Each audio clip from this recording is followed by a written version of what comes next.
Hello बच्चों, Minerva एजुकेयर्स में आपका स्वागत है। बच्चों, आज हम क्लास 6th-7th इंग्लिश वर्कबुक की वर्कशीट से फॉर्मेटिव असेसमेंट नंबर 3 को सॉल्व करेंगे। बच्चों, इसका क्वेश्चन नंबर फर्स्ट है, tick the correct picture for the given sentence. यहाँ पे जो सेंटेंस दे रखा है उसके लिए कौन सी पिक्चर जो है सही है। Sushma jump very high. Sushma बहुत ऊंची कूद रही है, कूदती है। ठीक है, तो यहाँ पे ये सभी पिक्स देखेंगे आप इसमें। तो यहाँ पे ये देखिए कूदने वाला जो स्लाइड लगा हुआ है, तो यहाँ पे ये वाला जो ऑप्शन हमारा सही है। सुषमा ऊंचे ऊंचे कूद रही है। बच्चों, क्वेश्चन नंबर सेकंड है, tick the correct verb for the given sentence. यहाँ पे जो ये वाक्य दे रखा है इसके लिए कौन सी वर्ब जो फॉर्म ऑफ वर्ब है वो सही रहेगी। Kavita very loudly when I tickle her. ठीक है, यानी तेजी से क्या करती है कविता, लाउडली यानी तेज आवाज में क्या करती है जब मैं when I tickle her. Tackle का मतलब होता है बच्चों गुदगुदी चलाना। ठीक है, गुद गुदी गुदगुदी, जब आपकी कोई गुदगुदी करता है तो आपको हंसी आती है। ठीक है, तो जब कविता को हम गुदगुदी कर रहे हैं तो वो क्या करती है, जोर से हंसती है। तो अब देखो लाउडली यानी तेज आवाज में, laughed, laughing, laughs, been laughing. तो बच्चों ये जो सेंटेंस है क्या है, कौन से सेंट इसका है, हंसती है यानी प्रेजेंट। ये देखिए व्हेन आई, व्हेन यानी जब मैंने उसको गुदगुदी की तो वो हंसी, तो ये पास्ट टेंस का वाक्य है। ठीक है, तो यहाँ पे लाफ्ट आ जाएगा, हंसी। ठीक है, हंसना, हंसती है, इसमें तो हुआ हंसी यानी जो पास्ट टेंस की बात है। लाफिंग का मतलब होता है हंस रही है, लाफ्स मीन्स हंसती है, और बीन लाफिंग, ठीक है, ये भी हंस रही है। ठीक है, लेकिन यहाँ पे हमारे पास टेंस क्या है, पास्ट टेंस है, क्योंकि जब मैंने कविता को गुदगुदी की तो वो हंसी। ठीक है, लाफ्ड। नंबर थर्ड है बच्चों, tick the correct word for the suffix. Suffix आपने पढ़ रखा है, इसका मतलब क्या होता है बच्चों, प्रत्यय। प्रत्यय जानते हो, जब किसी वर्ड के हम पीछे एंड में कोई लेटर्स या ग्रुप ऑफ लेटर्स ऐड करते हैं तो उसके मीनिंग में चेंजेस हो जाता है। तो उसमें हमें ये बताया है कि कौन सा वर्ड है जिसमें सफिक्स के तौर पर एल वाई आता है, यानी किसमें हम एल वाई जोड़े तो एक मीनिंगफुल वर्ड बन जाए। तो बच्चों हेट ली, मैच ली नहीं होता है, होप ली नहीं होता। ठीक है, तो यहाँ पे स्लोली आएगा, इसमें एल वाई जोड़ेंगे तो ये स्लोली यानी धीरे धीरे। ठीक है, अब देखिए नंबर 4 है, tick the correct word for the prefix. अब यहाँ पे हमें उपसर्ग लगाना है। क्या लगाना, प्रीफिक्स यानी पहले जोड़ते हैं हम जो उपसर्ग। आपने ये पढ़ रखे हैं, ग्रामर के टॉपिक है, हिंदी में भी है, इंग्लिश में भी है।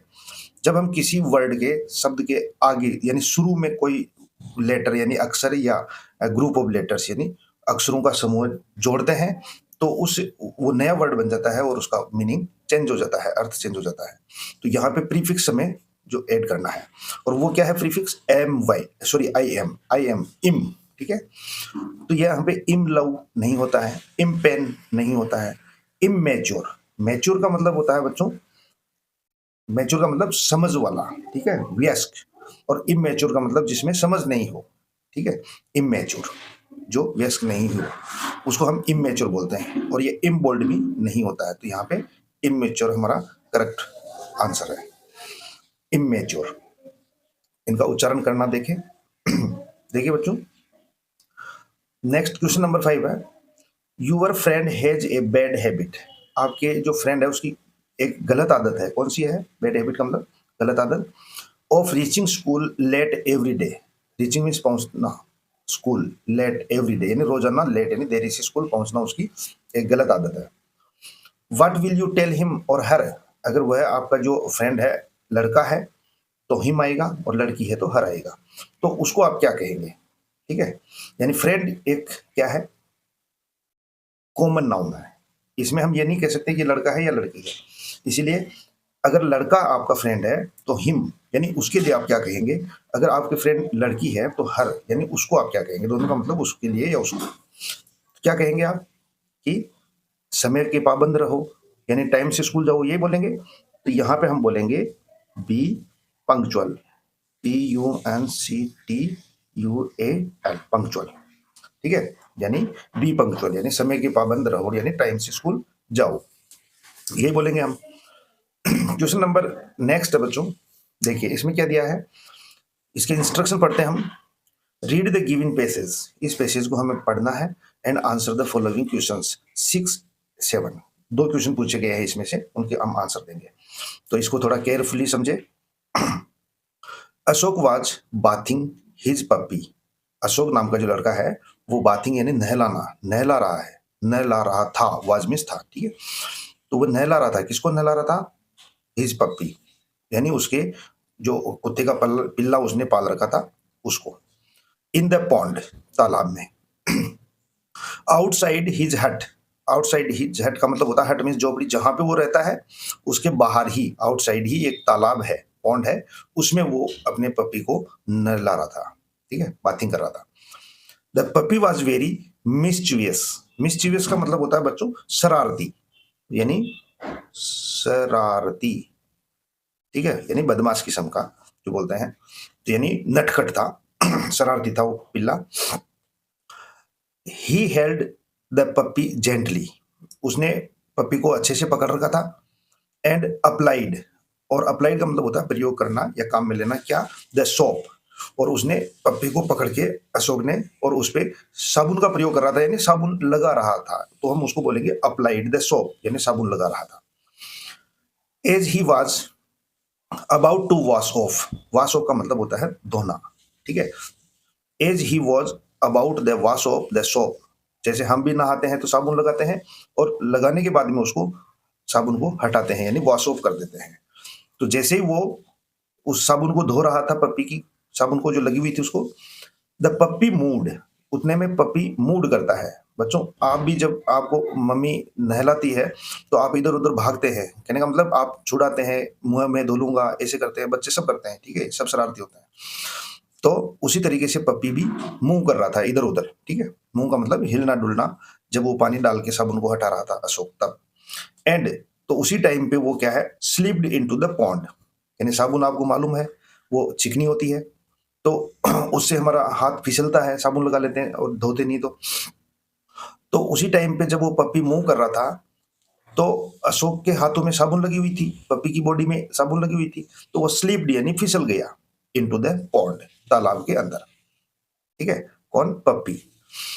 अशोक गॉट स्क्रेड, स्क्रेड का मतलब होता है बच्चों, स्कैर्ड का मतलब भयभीत होना, डर जाना। क्यों डरा वो, क्योंकि अब वो तालाब में चले गया पप्पी फिसल के, तो कहीं वो डूब नहीं जाए, मर नहीं जाए, इसीलिए वो डर गया। एंड एंटर्ड द पॉन्ड, और उसके बाद में वो, एंटर मीन्स प्रवेश करना, एंटर्ड का मतलब प्रवेश किया, यानी वो तालाब के अंदर चले गया, कौन, अशोक, किस लिए, पप्पी को पकड़ने के लिए, निकालने के लिए। ही कॉट इट, उसने उसको पकड़ा, अशोक ने पप्पी को पकड़ा, जस्ट इन टाइम, जल्दी ही उसको पकड़ लिया। ही रिंसेड द सोप, रिंस्ड का मतलब होता है बच्चों धो देना, ठीक है, धोया, वाश्ड ऑफ किया, ये फ्रेजल है, और रिंस्ड का मतलब भी होता है धोना यानी धोया, रिंस मीन्स धोना और रिंस्ड यानी धोया। तो ही रिंस्ड द सोप, उसने उसकी साबुन को धोया, अशोक ने किसकी, पप्पी की साबुन को जो लगी हुई थी उसको। And the puppy was all clean and shiny, जैसे साबुन धोया तो पप्पी क्या हुआ, एकदम साफ हो गया और शाइनी यानी चमकने लगा, जितने भी उसकी बॉडी में जो गंदगी थी वो हट गई। Both went back to their hut, और वो दोनों अपनी झोपड़ी में वापस आ जाते हैं। तो बच्चों इस पैराग्राफ को हमने अच्छे से पढ़ा है, उम्मीद है आपको अच्छे से समझ में आया होगा। अब इसी पैराग्राफ में से हमें 2 क्वेश्चन पूछे गए हैं, उनको आप आंसर देंगे, ठीक है। देखिए क्वेश्चन नंबर 6 है, Why did the puppy slip from Ashoka's hand? Ashok's hand, देखिए अशोक्स यानी अशोक के हाथ से, हाथों से वो क्यों फिसल गया, ठीक है। Why did the puppy slip? पप्पी क्यों फिसल गया, तो आपको मालूम है ये आंसर आपको आ रहा होगा, क्या है इसका, कि पप्पी की बॉडी में यानी पिल्ले के शरीर में और अशोक के हाथों में साबुन लगी हुई थी, तो इसीलिए जैसे ही पप्पी ने मुंह किया, हिला, तो वो उसके हाथ से फिसल गया। तो आंसर लिखेंगे बिकॉज यानी क्योंकि Ashok had soap on his hands, यानी अशोक के हाथों में साबुन लगी हुई थी, इसीलिए वो फिसल गया। क्वेश्चन नंबर 7 है बच्चों, what kind of population is happening in this story. इस स्टोरी में, sorry pollution, what kind of pollution, pollution का मतलब होता है बच्चों प्रदूषण। क्या होता है? प्रदूषण।